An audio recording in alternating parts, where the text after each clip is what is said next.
സദ്ഗുരുവേ ശരണം. നിങ്ങൾക്ക് ഇംഗ്ലീഷ് നന്നായിട്ട് സംസാരിക്കണം, എന്നാൽ എന്നും വായിക്കാൻ റെഡി ആയിരിക്കണം. പുസ്തക വായന അലർജി ആയിട്ടുള്ളവരാണെങ്കിൽ ഇംഗ്ലീഷ് സംസാരിക്കാൻ വളരെ വളരെ വളരെ വൈകും എന്നുള്ളതിന് യാതൊരു സംശയമില്ല. നിങ്ങൾ ഇതുവരെ വായിക്കാത്തവരാണെങ്കിൽ ഇന്ന് മുതൽ അങ്ങോട്ട് തുടങ്ങുക, അത്ര എനിക്ക് പറയാനുള്ളൂ. നിങ്ങൾ കേട്ടിട്ടില്ലേ ഫ്രാൻസിസ് ബേക്കന്റെ പ്രശസ്തമായ വരികൾ, റീഡിങ് മേക്കത്ത് എ ഫുൾ മാൻ എന്നാണ്. വായനയാണ് ഒരു മനുഷ്യനെ സമ്പൂർണ്ണനാക്കുന്നത്. നമ്മൾ ഭക്ഷണമൊക്കെ കഴിക്കുമ്പോൾ അത് നമ്മുടെ ശരീരമാണ് വളരുന്നത്, പക്ഷെ വായിക്കുമ്പോൾ നമ്മുടെ മനസ്സും കാഴ്ചപ്പാടും ബുദ്ധിയും ഒക്കെ വളരുമെന്നാണ്.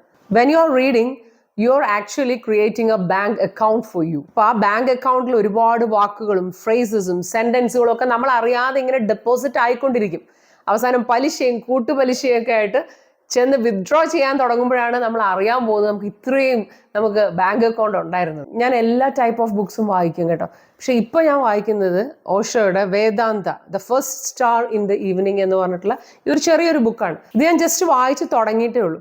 പക്ഷെ തുടങ്ങിയപ്പോൾ തന്നെ എനിക്ക് നിങ്ങളുമായിട്ട് ഷെയർ ചെയ്യണമെന്ന് തോന്നിയ ഒരു പാസേജിലേക്ക് ഞാൻ ഇങ്ങനെ വന്നപ്പോഴാണ് ഇന്ന് തന്നെ ഈ വീഡിയോ എടുക്കുന്നത്. നമ്മുടെ സമൂഹം വളരെ അപകടത്തിലേക്കാണ് പോകുന്നത്, പക്ഷെ അതിനുള്ള ഒരു സൊല്യൂഷൻ എന്ന് പറയുന്നതാണ് ഈ ബുക്കിൽ ഞാൻ വായിച്ചത്. ഈ ഒരു സൊല്യൂഷൻ മാത്രമേ ഉള്ളൂ നമ്മുടെ ലോകത്തെ രക്ഷിക്കാൻ എന്നാണ് എനിക്ക് തോന്നുന്നത്. വേറെ നമ്മൾ എന്തൊക്കെ ചെയ്താലും അതെല്ലാം പെരിഫറൽ ആയിട്ട് പോവുകയുള്ളൂ. പക്ഷെ ഇത് ഇവിടെ നിന്ന് തുടങ്ങണം, റൂട്ടിൽ നിന്ന് തുടങ്ങേണ്ട ഒരു കാര്യമാണ്. അപ്പോൾ റെഡിയാണോ എല്ലാവരും? So if you are ready, let's get started. So welcome to English Guru's brand new episode. I am Ashalada Srijit. പിന്നെ തുടങ്ങുന്നതിന് മുൻപ് ഒരു അനൗൺസ്മെന്റ് ഉണ്ട്. നമ്മളൊരു science tuition, online tuition class നമ്മൾ തുടങ്ങുകയാണ്. എജു സയൻസ് എന്നാണ് അതിൻ്റെ പേര്. ടീച്ചർ എന്ന് പറയുന്നത് ശ്രീജയ KS, അതെൻ്റെ സിസ്റ്ററിൻലോ ആണ്. നമ്മുടെ ശാന്തിഗിരി വിദ്യാഭവനിൽ കഴിഞ്ഞ 20 വർഷമായിട്ട് പഠിപ്പിച്ചുകൊണ്ടിരിക്കും. അപ്പോൾ ഈ പോസ്റ്റർ നോക്കുക, ഇതിൽ കാണുന്ന നമ്പറിൽ എത്രയും വേഗം കോൺടാക്ട് ചെയ്യുക, നിങ്ങളുടെ സീറ്റ് ബുക്ക് ചെയ്യുക. So let me read this for you. ഓഷോയെ ഞാൻ ഇൻട്രൊഡ്യൂസ് ചെയ്യേണ്ട കാര്യമില്ലല്ലോ, എല്ലാവർക്കും അറിയാം ഓഷോ ആരാണെന്ന്.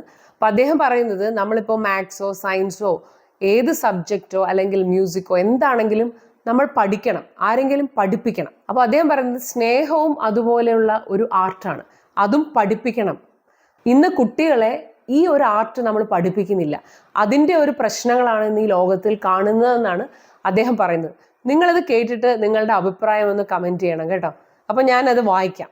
Love has to be learned as an art. സ്നേഹം എന്ന് പറയുന്നത് ഒരു കല പോലെ നമ്മൾ അഭ്യസിക്കേണ്ടതാണ്. ദ ഗ്രേറ്റസ്റ്റ് ആർട്ട്, ഏറ്റവും മഹത്തരമായ ആർട്ടാണത്. ദ ആർട്ട് ഓഫ് ലൈഫ്, ജീവിതത്തിൻ്റെ കലയാണത്. That's why we go on talking about love. അതുകൊണ്ടാണ് നമ്മൾ എപ്പോഴും സ്നേഹത്തെക്കുറിച്ച് ഇങ്ങനെ സംസാരിച്ചു കൊണ്ടേയിരിക്കുന്നത്. But love is the most scarce thing on this earth. പക്ഷേ ഇന്ന് ഭൂമിയിൽ ഒട്ടും തന്നെ കിട്ടാത്ത ഒരു വസ്തുവായി മാറിയിരിക്കുന്നു സ്നേഹം. It happens only once. അത് ഒരിക്കൽ മാത്രമേ സംഭവിക്കുകയുള്ളൂ. Millions of people are in love and it happens only once. ലക്ഷക്കണക്കിന് ആളുകൾ ഇന്ന് സ്നേഹത്തിലാണ്. And it happens only once. അത് ഒരിക്കൽ മാത്രമേ സംഭവിക്കുന്നുള്ളൂ. One in a million becomes capable of love. When a child is born, the child has only self-love. ഒരു കുട്ടി ജനിക്കുമ്പോൾ, when a child is born, the child has only self-love. ആ കുട്ടിക്ക് തന്നോട് മാത്രമേ സ്നേഹമുള്ളൂ. And this is natural. അത് സ്വാഭാവികമാണ്. He does not know anybody else. അവന് വേറെ ആരെയും അറിയില്ല. He knows only himself. അവനെ മാത്രമേ അറിയുള്ളൂ. അതിലൊരു തെറ്റുമില്ല. The child is the most selfish being. ഏറ്റവും സ്വാർത്ഥനായ ഒരു ജീവനാണ് കുട്ടി എന്ന് പറയുന്നത്. ദ മോസ്റ്റ് സെൽഫിഷ്, ഏറ്റവും സ്വാർത്ഥനായ, സെൽഫ് സെൻറ്റേർഡ് ബീയിങ്, അവനവനെ കുറിച്ച് മാത്രം ചിന്തിക്കുന്ന ഒരു ജീവൻ. He exist for himself. കുഞ്ഞ് നിലനിൽക്കുന്നത് തന്നെ അവന് വേണ്ടിയാണ്. And he imagines that the whole world is existing to serve him. എന്നിട്ട് അവൻ ഭാവനയിൽ കാണുന്നത് എന്താണ്? ഈ ലോകം മുഴുവനും അവനെ സേവിക്കാൻ വേണ്ടിയാണ് ജീവിക്കുന്നതെന്നാണ്. And because he is so helpless, everybody has to serve him. അവൻ വളരെ നിസ്സഹായ അവസ്ഥയിലാണല്ലോ കുട്ടിക്കാലത്ത്. അതുകൊണ്ട് തന്നെ എന്ത് പറ്റുന്നു? എല്ലാവരും അവനെ ശുശ്രൂഷിക്കുന്നു. So he is justified. അപ്പം അതുകൊണ്ട് തന്നെ അവൻ ചിന്തിക്കുന്നത് ശരിയാണെന്ന് അവൻ കരുതുന്നു. അതിൽ ന്യായമുണ്ടെന്ന് തന്നെ നമുക്ക് തോന്നുന്നു. Whenever he cries, the mother runs to give him food, milk, help, warmth, love, and he becomes dictatorial. അവനൊന്ന് കരഞ്ഞാൽ മതി, അപ്പോൾ അമ്മ ഓടിച്ചെല്ലാണ്. ഭക്ഷണം, പാല്, എന്ത് സഹായം അല്ലെങ്കിൽ സ്നേഹം എല്ലാം കൊടുത്തുകൊണ്ട് അവൻ്റെ പുറകെ ഓടും അമ്മമാരല്ലേ.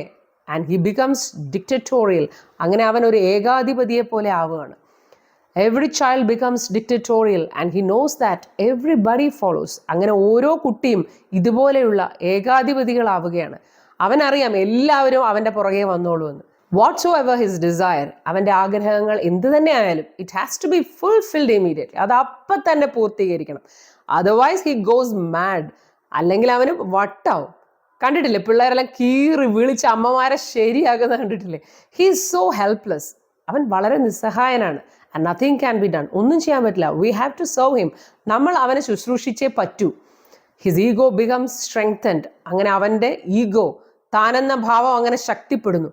The mother, the father, the family, everybody around him helps him, serves him, and he feels that he is the center of the world. എല്ലാവരും, അവന് ചുറ്റുമുള്ള എല്ലാവരും അവനെ ഇങ്ങനെ സേവിച്ചും ശുശ്രൂഷിച്ചും നടക്കുമ്പോൾ അവൻ വിചാരിക്കുന്നു ഞാനാണ് ഈ ലോകത്തിൻ്റെ കേന്ദ്രമെന്ന്. And almost always it happens that you never grow out of his childhood nonsense. അങ്ങനെ സംഭവിക്കുന്നത് എന്താണ്? നിങ്ങൾ ഒരിക്കലും ഈ കുട്ടിക്കാലം എന്ന ഈ നോൺസെൻസിൽ നിന്ന് നിങ്ങൾ ഒരിക്കലും വളരുന്നില്ല. You remain the center. നിങ്ങൾ എപ്പോഴും കേന്ദ്രമാകാൻ ആഗ്രഹിക്കുന്നു. And you think everybody has to serve you. എന്നിട്ട് നിങ്ങൾ വിചാരിക്കുന്നു എല്ലാവരും നിങ്ങളെ സേവിക്കേണ്ടവരാണെന്ന്. How can you love? നിങ്ങൾക്ക് എങ്ങനെ സ്നേഹിക്കാൻ പറ്റും? Because love means the other has become the center. സ്നേഹം എന്ന് പറയുമ്പോൾ നമ്മുടെ കൂടെയുള്ള ആളാണ് സെന്ററായി മാറുന്നത്. Love is a very great jump. Love എന്ന് പറഞ്ഞാൽ, സ്നേഹം എന്ന് പറഞ്ഞാൽ അതൊരു ഉയർച്ചയാണ്. You are not the center. നിങ്ങളല്ല അതിൻ്റെ കേന്ദ്രം. The other has become the center. നമ്മുടെ കൂടെയുള്ള ആൾ സെന്റർ ആവുന്നതാണ് സ്നേഹം. You have become the shadow. നിങ്ങൾ ഒരു നിഴലായി മാറും. Now the other has the meaning. നമ്മുടെ കൂടെയുള്ളവരുടെ നിലനിൽപ്പിലാണ് അർത്ഥമുള്ളത്. And just to serve him or her is happiness. അവനെയോ അവളെയോ സേവിക്കുന്നതും ശുശ്രൂഷിക്കുന്നതുമാണ് സന്തോഷം എന്ന് പറയുന്നത്. But this never happens. പക്ഷെ ഇത് ഒരിക്കലും സംഭവിക്കുന്നില്ല. The husband is juvenile. The wife is juvenile. And they remain with their childhood concept that I am the center and the other has to serve me. ഇവിടെ സംഭവിക്കുന്നത് എന്താണ്? ഇവിടെ ഭർത്താവും ഭാര്യയും ഒക്കെ ആ കുട്ടിത്തത്തിൽ നിന്ന് അവർ ഒരിക്കലും വളരുന്നില്ല. അവർ അവരെ തന്നെ ഈ ലോകത്തിൻ്റെ കേന്ദ്രമായി അവർ കരുതിക്കൊണ്ടേയിരിക്കുന്നു. അത് അവരുടെ ഉള്ളിൽ അവശേഷിക്കുന്നു. And the other has to serve me. അവർ വിചാരിക്കുന്നു തൻ്റെ കൂടെയുള്ള ആൾ തന്നെ ശുശ്രൂഷിക്കേണ്ട ആളാണെന്ന്. This creates chaos. ഇതാണ് എല്ലാ കുഴപ്പങ്ങളും ഇന്ന് കുടുംബങ്ങളിൽ ഉണ്ടാക്കുന്നത്. This creates misery and hell. ഇതാണ് എല്ലാ കഷ്ടപ്പാടും എല്ലാ നരകവും ക്രിയേറ്റ് ചെയ്യുന്നത്. Love has to be learned. സ്നേഹം പഠിക്കേണ്ടതാണ്. It's a growth. അതൊരു വളർച്ചയാണ്. When you can throw your ego only then can you love. നിങ്ങളുടെ ഈഗോ എടുത്ത് ദൂരെ കളയാൻ നിങ്ങൾക്ക് സാധിക്കുമെങ്കിൽ അപ്പോൾ മാത്രമേ നിങ്ങൾക്ക് സ്നേഹിക്കാൻ പറ്റുകയുള്ളൂ. വാട്ട് എ വണ്ടർഫുൾ മെസ്സേജ് അല്ലേ? കുട്ടികളെ നമ്മൾ ഏറ്റവും നിഷ്കളങ്കരായിട്ടാണ് പറയുന്നത്. തീർച്ചയായിട്ടും അവർ ഇന്നസെന്റ് ആണ്. അവരിതൊന്നും അറിഞ്ഞുകൊണ്ടല്ല ചെയ്യുന്നത്. It's natural. അത് ഓഷോ തന്നെ പറയുന്നുണ്ട്. അത് നാച്ചുറലാണ് അവർക്ക്. അവരെ സംബന്ധിച്ച് വേറെ ഒന്നും എക്സിസ്റ്റ് ചെയ്യുന്നില്ല. പക്ഷേ അതൊരു 5 or 6 വയസ്സ് വരെ നമ്മളത് എൻജോയ് ചെയ്യും. അവരുടെ വാശി, അവരുടെ സ്വാർത്ഥത, പാരൻസ് അത് എൻജോയ് ചെയ്യുന്ന കാര്യമാണ്. എന്ത് സാക്രിഫൈസിനും അവർ റെഡിയാണ്. പക്ഷേ ഒരു 5 or 6 വയസ്സ് കഴിയുമ്പോൾ അത് പതുക്കെ പതുക്കെ നമുക്ക് അരോചകമായി മാറും. ഈ ഹാബിറ്റ് മാറ്റിയില്ലെങ്കിൽ അവർ ഏറ്റവും സെൽഫിഷ് ആയിട്ടുള്ള ഒരു വ്യക്തിയായിട്ട് മാറും. അപ്പോൾ ഉണ്ടാവുന്ന വ്യത്യാസം എന്താണ്? അവർക്ക് ചുറ്റുമുള്ള കാര്യങ്ങളെല്ലാം അറിയാം. അറിഞ്ഞുകൊണ്ട് അവർ സെൽഫിഷ് ആവുമ്പോഴാണ് ഇങ്ങനെയുള്ള ലോകവും മനുഷ്യരും ഒക്കെ ഉണ്ടാകുന്നത്. അപ്പോൾ 5 വയസ്സ് കഴിഞ്ഞാൽ ആ കടിഞ്ഞാൺ പാരൻസ് ഏറ്റെടുക്കണം. കുട്ടികൾക്ക് ഒരിക്കലും അവരാണ് രാജാവെന്ന് ഒരിക്കലും ഒരു ഫീലിംഗ് നമ്മൾ കൊടുക്കരുത്. കുട്ടികൾ പ്രജകളായിട്ട് വളരട്ടെ. അച്ഛനും അമ്മയുമാണ് തനിക്ക് എല്ലാം തരുന്നത്, ഞാൻ അവരെ ഡിപ്പെൻഡ് ചെയ്താണ് വളരുന്നതെന്ന് നല്ല ബോധ്യം അവർക്ക് ഉണ്ടാവണം. വാശി പിടിച്ചാൽ ഒരു കാര്യവും കിട്ടില്ല എന്ന് തന്നെ അവരെ ബോധ്യപ്പെടുത്തണം. അച്ഛനമ്മമാർ കുട്ടികളുടെ പുറകെ നടക്കുന്നവരായിട്ട് അവർക്ക് ഒരിക്കലും തോന്നരുത്. നമ്മുടെ ലോകം അവരാണെന്ന് അവർക്ക് അമിതമായിട്ട് തോന്നാനുള്ള ഇടയുണ്ടാക്കരുത്. അവർക്ക് തിരിച്ചാണ് തോന്നേണ്ടത്. എൻ്റെ അച്ഛനും അമ്മയും ഇല്ലെങ്കിൽ ഞാൻ എന്ത് ചെയ്യും? അപ്പൊ എൻ്റെ അച്ഛനും അമ്മയും പറയുന്നത് ഞാൻ അനുസരിക്കാം, അവരെ ഫോളോ ചെയ്യാം എന്നുള്ളൊരു പ്രോഗ്രാമാണ് നമ്മൾ അവർക്ക് കൊടുക്കേണ്ടത്.